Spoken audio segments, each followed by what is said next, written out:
안녕하세요. 오늘 발표를 맡게 된 지능형 신경공학 연구실 소속 석사과정 김우진입니다. 오늘 발표할 논문은 Proposing a Convolutional Neural Network for Stress Assessment by Means of Derived Heart Rate from Functional Near Infrared Spectroscopy로 FNIRS에서 측정된 심박 데이터를 이용하여 스트레스 태스크와 논스트레스 태스크를 분류하는 논문입니다.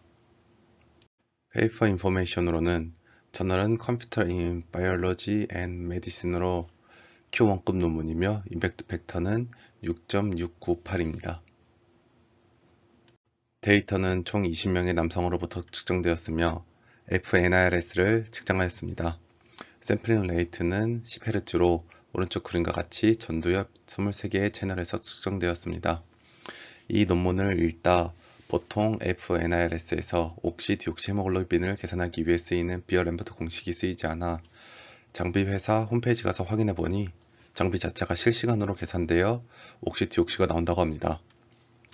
패러다임으로는 오른쪽 그림과 같은데 간단한 연산의 답을 오른쪽 그림 아래에 나와 있는 숫자를 키보드로 입력하였다고 합니다. 이때 20초 동안 쉬고 30초 동안 태스크를 한 개의 블럭으로 총 10개의 블럭이 진행되었습니다. 처음 5개의 블럭인 컨트롤 블럭은 시간 제한과 오답 표시 없이 질문에 답하였지만 이후 5개인 스트레스 블럭에서는 컨트롤에서의 평균 응답 시간의 90%의 시간을 제한으로 이후 오답과 미응답이 표시되었다고 합니다. 이후 본 논문의 스페셜리티라고 생각되는 HRF라고 불리는 Heart Rate Signal Derived from FNRS는 본 논문에서 처음으로 이용하여 스트레스를 예측하였다고 합니다. 계산 방법을 제가 정확히 이해하지는 못했는데 처음에는 선행 연구에서 쓰였던 방법을 이용하여 움직임 등을 제외했다고 나와 있는데 선행 논문을 확인해 보았을 때 로우 시그널의 사이의 차이를 계산한 다음 평균과 표준 편차를 이용하여 이상값을 제거하고 큐빅 스플라인 보관법을 이용했다고 합니다.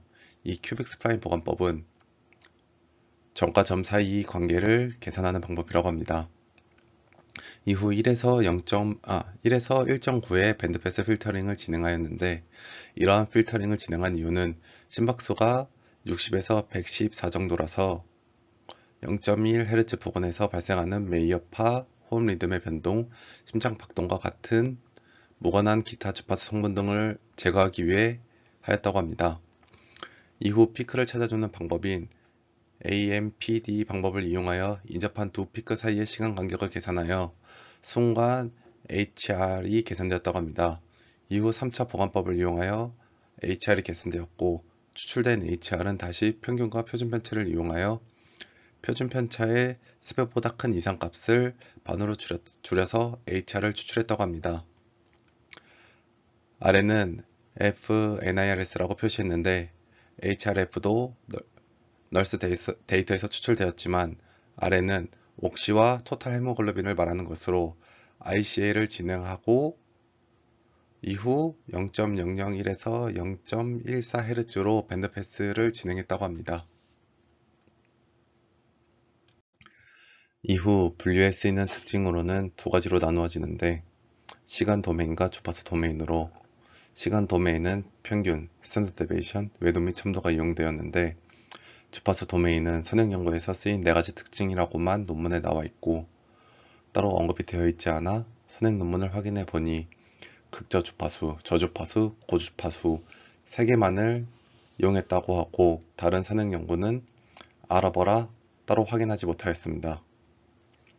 이때 FNRS 데이터는 주파수 도메인에서 4개의 피처만을 이용했지만 HRF는 하이 프리퀀시 분의 로우 프리퀀시를 추가로 이용했다고 합니다.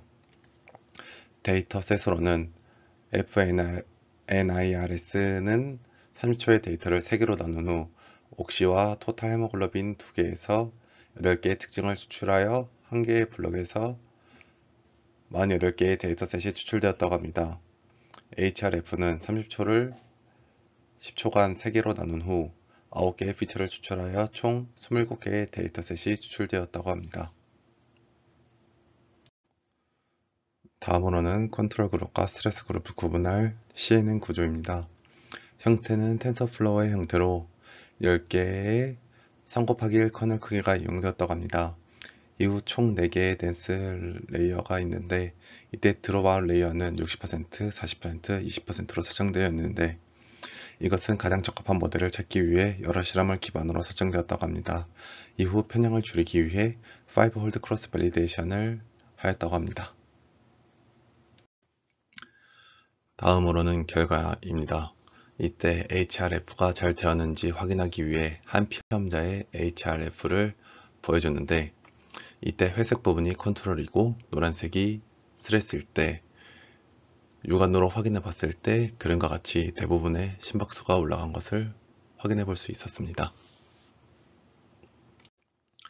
다음으로는 F폭의 개수에 따른 정확도로 HRF 데이터 세트에서 훈련된 모델이 예측 정확도와 모델 수렴 측면에서 FNIRS 모델보다 훨씬 우수한 것을 확인할 수 있었습니다. 위의 표는 홀드별 정확도로 평균 정확도에서 HRF가 FNRS보다 10% 가까이 성능이 좋은 것을 확인할 수 있었습니다. 아래 표는 30초를 10초씩으로 나눴을 때의 시간별 정확도와 두 가지 피처셋으로 첫 번째는 타임 도메인이고 두 번째는 프리퀀시 도메인을 나타냅니다. 이때 표에서 타임 도메인에서 정확도가 더 높은 것을 확인할 수 있었는데 이것은 스트레스 관련 변화는 시간 영역에서 크게 발생하는 것을 확인할 수 있었습니다. 그러나 이러한 것은 시간 도메인만을 이용하는 것이 좋다는 것이 아닌 두 가지 모두의 도메인을 이용하였을 때 더 나은 분류 정확도를 제공한다고 합니다. 다음으로는 서로 다른 크기의 데이터로 학습된 모델의 성능인데 여기에서도 마찬가지로 HRF가 높았습니다. 여기서 주목할 만한 점은 HRF에서 20%의 데이터셋으로 학습한 결과가 90% 이상의 성능을 보인 것이고 또한 가장 낮은 HRF의 성능이 가장 높은 FNIRS의 성능보다 좋다는 것입니다. 이것은 HRF로 만든 모델이 견고하다는 것을 보여주고 또한 HRF의 성능이 우수하다는 것을 나타냅니다. 아래 그림은 다른 분류기들과 비교하기 위해 SVM, RF, DNN 등을 이용하여 비교하였는데 여러가지 지표에서 모두 CNN이 좋음을 확인할 수 있었습니다. 마지막으로 적용된 4개의 모델에 대해 얻은 ROC 곡선으로 모델이 두 클래스를 얼마나 잘 구별했는지를 나타내는 곡선 아래 영역인 AUC 값은 CNN이 0.99로 가장 좋았고 이 결과 역시 다른 모델보다 CNN 성능이 더 높았다는 것을 확인할 수 있었습니다. 이 논문이 굉장히 흥미롭고 저널도 좋아 선택하게 되었는데 읽으면서 정말 설명이 부족하여 서플리멘터리까지 읽어도 이해하기가 힘들었던 것 같습니다. 그래도 성능이 굉장히 좋은 것 같아 공부를 더 하여 제가 가지고 있는 널스 데이터를 이용하여 분석을 하면서 HRF라는 지표를 적용해 보면 좋을 것 같다고 생각됩니다.